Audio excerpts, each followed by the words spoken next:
La gloire est l'expression de Dieu dans sa nature essentielle, de justice, de sainteté, sans mélange. Et c'est cela la bonne nouvelle. Vous et moi, frères et sœurs en Christ, et toute cette création, nous devons être amenés dans cela. Si bien que la terre sera remplie de la gloire de Dieu. Ce n'est pas juste un rayonnement, une gloire phosphorescente, mais la gloire d'une nature dans laquelle rien n'est contestable, sans mal ni péché, pas de ténèbres. C'est l'espérance de cet évangile. C'est cela l'évangile de votre salut.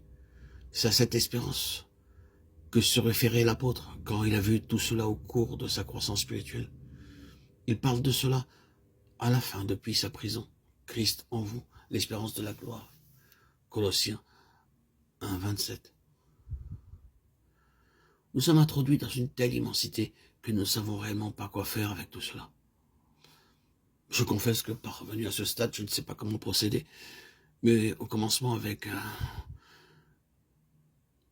un peu de patience, nous pouvons débuter avec le livre de la Genèse et en parcourant toute la Bible, passage après passage, nous trouverons que tout tourne autour de cette question. Par exemple, que font les chérubins à la porte? Genèse 3, 24. Eh bien, ils sont les gardiens de la gloire. Tout est en relation avec cette gloire. Le Fils de Dieu a été manifesté et il est la vraie lumière qui brille dans l'obscurité. Jean 1, 5, 9. Le message qu'il introduit est restitué par l'apôtre Jean de cette manière. Dieu est lumière et en lui il n'y a aucune obscurité. 1 Jean 1, 5. Le Fils est venu à la fois pour manifester et déclarer que Dieu est incontesté dans sa parfaite sainteté, dans sa nature même et dans son être. C'est ce que Dieu est, et nous sommes appelés à sa gloire éternelle. C'est quelque chose de presque trop grand pour le croire, n'est-ce pas? Désormais, le mot espérance fait son entrée, se trouve associé à l'évangile.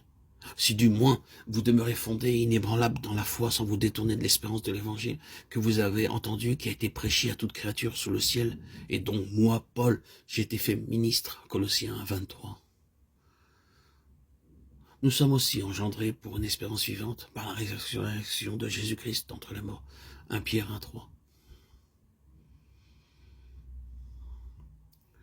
Nous pourrions continuer et faire un florilège de tous ces passages. Est-ce que de telles paroles dans l'Évangile ne suggèrent pas pour nous une grandiose perspective?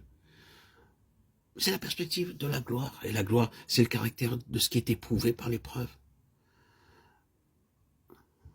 L'épreuve de la foi est en vue de la gloire. Maintenant donc que l'épreuve de votre foi, plus précieuse que l'or périssable qui cependant est éprouvée par le feu, et pour résultat la louange, la gloire et l'honneur, lorsque Jésus-Christ apparaîtra.